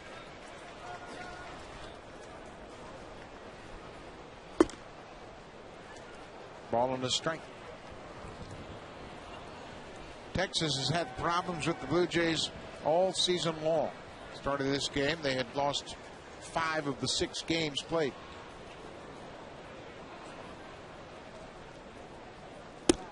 Good off-speed pitch.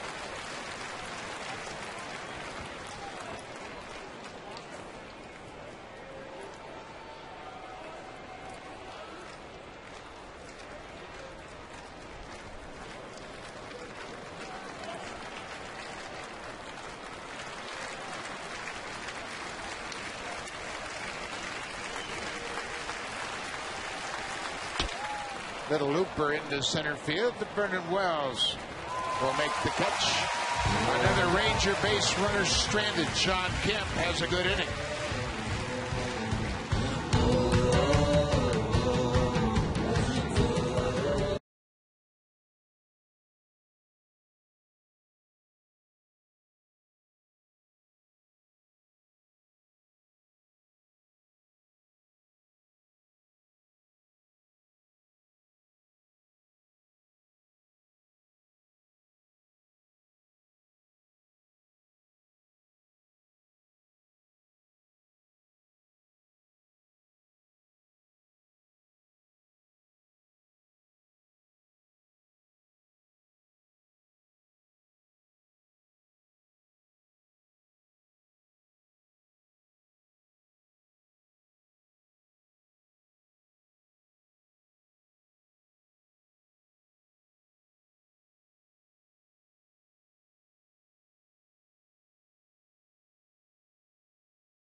after the ball falls. The bee fell. A fan grabs the bee. And that was the commotion you heard during the Bautista at bat. And they have reclaimed the bee, and they will reattach it back up on its rightful spot. I think the fan thought that he was going to be able to keep that bee. You saw him like he caught a foul ball. He's going to take it home with him. But it's taken away, and they'll get it fixed. New pitcher for the Texas Rangers, Pedro Strop. He's a very interesting guy. He was signed by the Colorado Rockies as an infielder back in 2002. That didn't work out. Did that for 4 seasons, and they moved him to a pitcher, and he's got a very good, strong arm.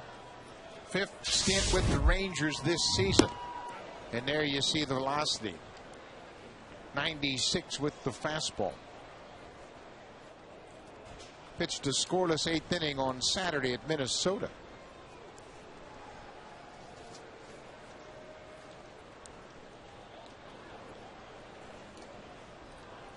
Pitches very well at AAA. Made 39 relief appearances in AAA. Had 13 saves and a 191 ERA. Whips the ball towards home plate. He's got great arm action. Fastball, slider, curveball, a little bit of a split that he will use. He's only been pitching now for 4 years. Something you see around baseball from time to time. Sergio Santos of the Chicago White Sox, another example. Vernon Wells pops it on the infield. Stroke in front of the mound. Michael Young calls him off. Wells is retired. Again, Tommy Hunter having problems with the home run. He allowed 3 more home runs here this afternoon. Now 17 since the All-Star break. 7 hits, 7 earned runs, 3 home runs, a couple of walks. 14 out of his 18 starts now. He has walked 2 or fewer batters. And after that play, Pedro Strop is going to get a visit from his manager. Trainer is out there as well. And you can see that it has started to rain. So Ron Washington was concerned about Strop's health, and he went to the mound. And now, very surprisingly, the fans have broken out the umbrellas, with the big umbrella pushed back. While Overbay rips it into center field, and that'll skip all the way to the wall in center. Overbay around first. He'll stop at second. His second double of the afternoon. And his 31st of the season. Why not pick on that first pitch after a visit to the mound by the manager? You're looking for a fastball away, and that's exactly what Lyle gets, and rips it up the alley in right center field. So Aaron Hill will bat with a runner in scoring position. Pair of doubles for Overbay.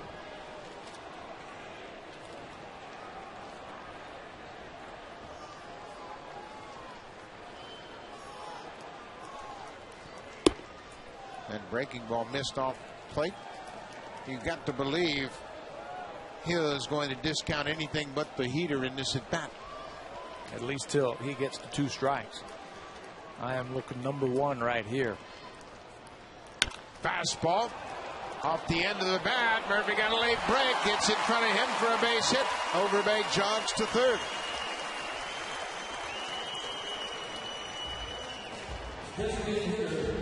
Two-hit day for Aaron Hill. Home run in the 3rd inning, and now a bloop single into center field. I think Murphy was having flashbacks from Jeff Francoeur earlier in the game when he overran a ball in front of him, and it turned out to be a double. Francoeur is going to play this ball on the bounce, give up on it. He's got to get plenty of room or it's going to go over his head. Loops in front of him, keeps the double play in order after that single by Hill. John McDonald will take over for Aaron Hill, who's been troubled by a knee problem. Ron Washington is going to make a pitching change. This pitching change is brought to you by your local independently owned home hardware or building center location. Homeowners helping homeowners.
Wells gets the Blue Jays out in front with a 3-run home run. Aaron Hill would follow that up with a home run. Blue Jays now hit 3 this afternoon.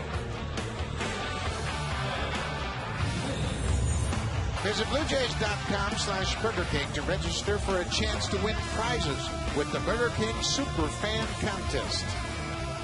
3 more home runs in the ball game today, and the Blue Jays have just been on a tear. Left-hander Clay Rapata in here to face Adam Lind with runners at the corners. First pitch is to first base.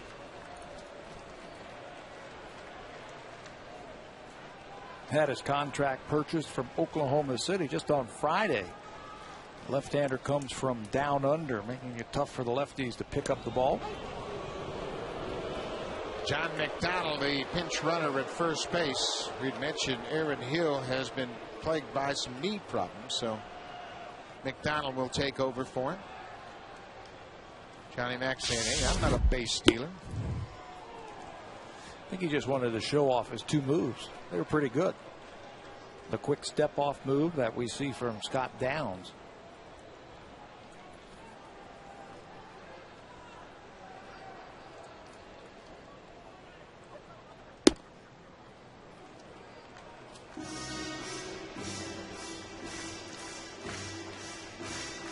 Adam Lind has a single in 3 at bats here this afternoon.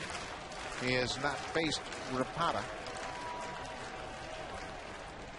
Big sweeping breaking ball in there.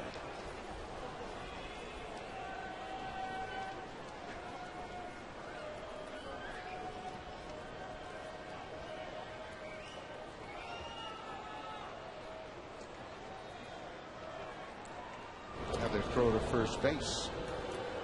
Rapata is pitching for his 3rd major league team. He spent time with the Cubs in 07, Detroit in 07 and 09, and now here with the Rangers.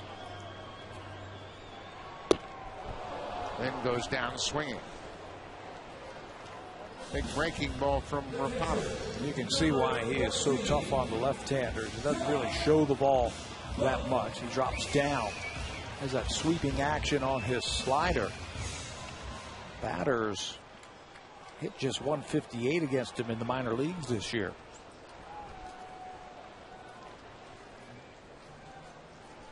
John Buck 0 for 3 this afternoon.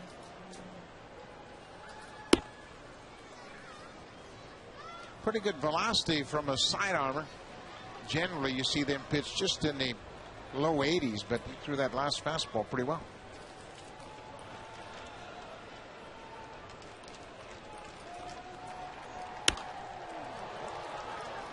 87. You see Rapata, I think of guys like Mike Myers, who has big sinking fastball, but doesn't throw it as hard as Rapata. Randy Choate comes to mind for the Tampa Bay Rays.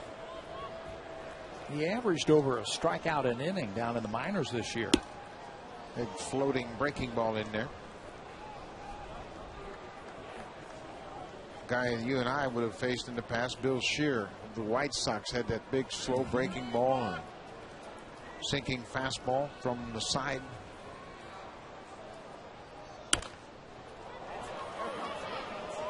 He's tall, 6'5", very thin. Good arm action.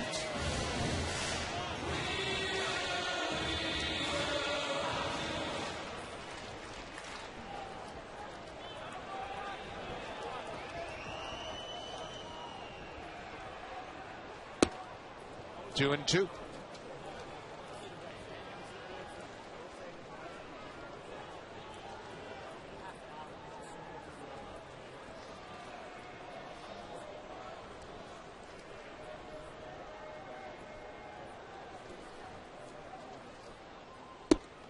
Breaking ball inside. Full count.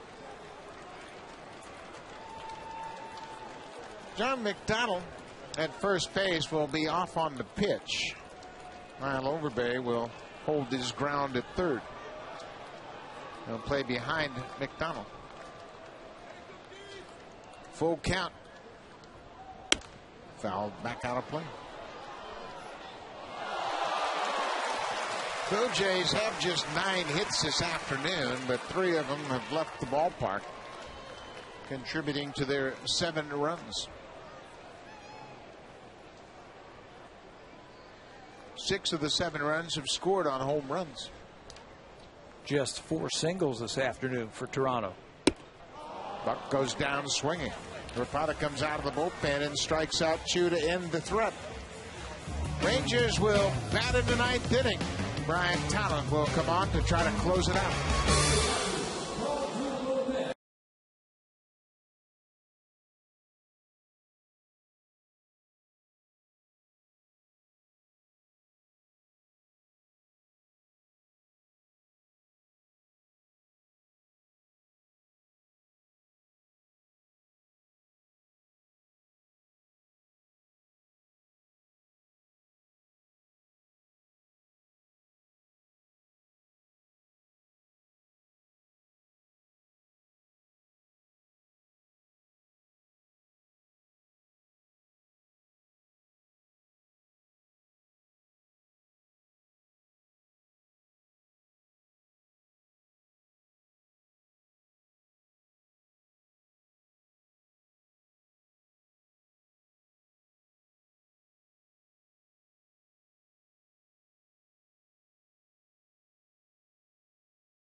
Center location.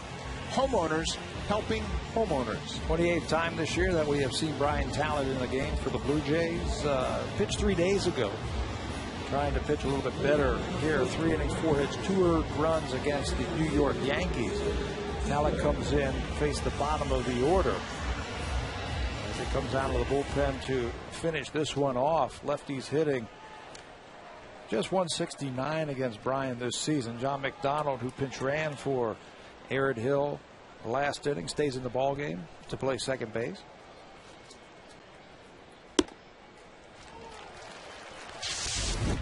Taylor Teagarden had a single in his last at bat. Rangers have been held to 1 run on 8 hits. Ricky Romero, 7 strong innings.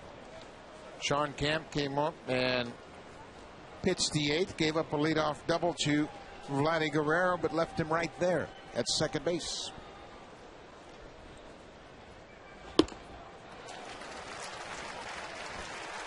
Talent's had some good success against Texas in his career also. He was the starter in the 2nd game of the season against the Rangers. Pitched very well. Talent out in front of Teagarden. Got it. Good pitch down and away. Talent strikes out his first batter. Commentator clothing provided in part by Z Zinnia. Statistical information provided by Stats Inc.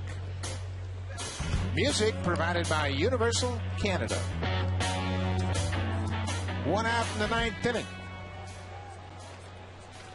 Blue Jays lead it 7-1.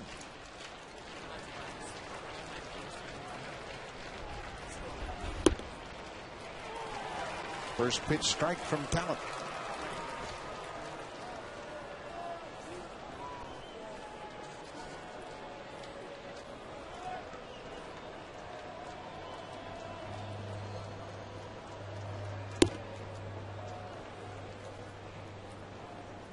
Boy, no messing around with the bottom of this lineup. Pumping that fastball in right on the outside corner at 92 miles an hour. I think he's matched up well with him because he has thrown a good changeup against the Rangers. There's the changeup, missed off the plate outside. 2 balls and a strike. Texas in danger of slipping to 2-5 on this current road trip. Little looping base hit into right field. Blanco has his first hit of the afternoon. Texas won 2 of 3 against Kansas City, and then were swept by the Minnesota Twins in Minneapolis. Outscored in that series 22-12 to the Twins. Everything went right for Minnesota. Nothing went right for the Rangers in that whole series. Back to the top of the order, Ian Kinsler had an infield hit in his first at bat. He's 1 for 4. The concern I would have if I were Ron Washington, the Rangers' record against the American League East, in danger of falling to 14-24. And they would play one of the American League East teams as it stands right now. Wild card coming out of the East, Tampa Bay.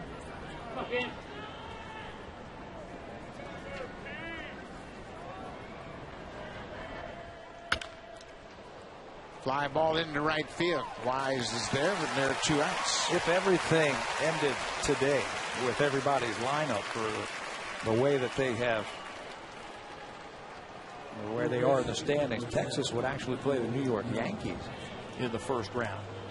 That's no fun. They have not won at Yankee Stadium. They haven't won in Tampa either. 4.5 games behind Minnesota for that, if you will, number 2 seed in the playoffs in the AL. Michael Young hoping to keep the Rangers alive here with 2 outs in the 9th. Young's had a couple of hits and walked 2 for 3 this afternoon. There goes the base runner. Blanco will move into second base on defensive indifference.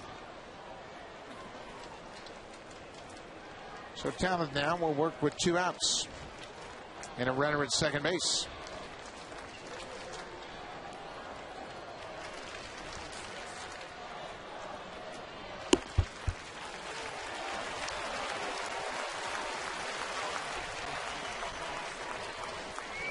Two balls and a strike.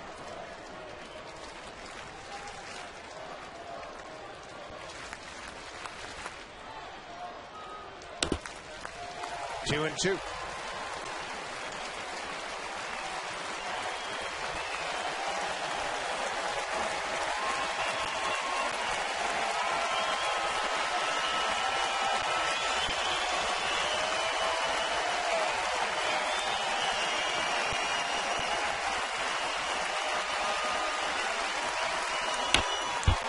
Young stays alive. Blue Jays scored 5 runs in the 3rd inning. And that basically puts the game out of reach. Ricky Romero with 7 strong innings. Fans here at Rogers Center traded to 3 more home runs this afternoon.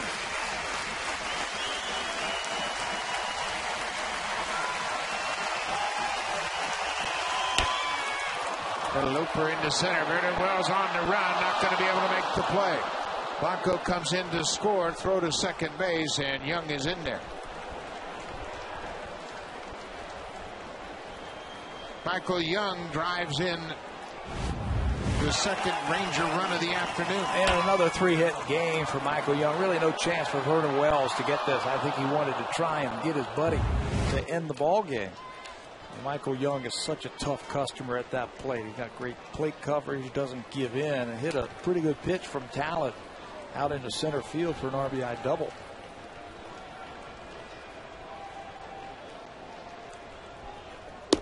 Nelson Cruz looks at a good fastball on the outside corner.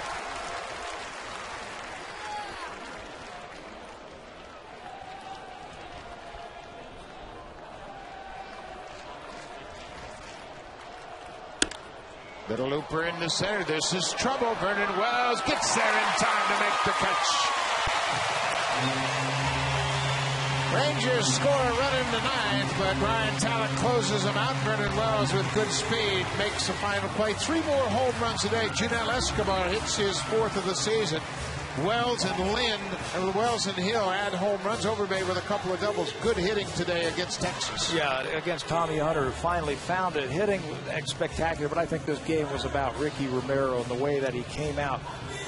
7 innings, he gave up just the 1 run. He now has given up just 2 runs against the Texas Rangers in 23 innings pitched against Texas. Remember, Texas is second in the American League in hitting. They've got some good hitters over there, but Romero was the story, I think, this afternoon. Ricky Romero improves to 12-8 on the season. The Blue Jays take the opener.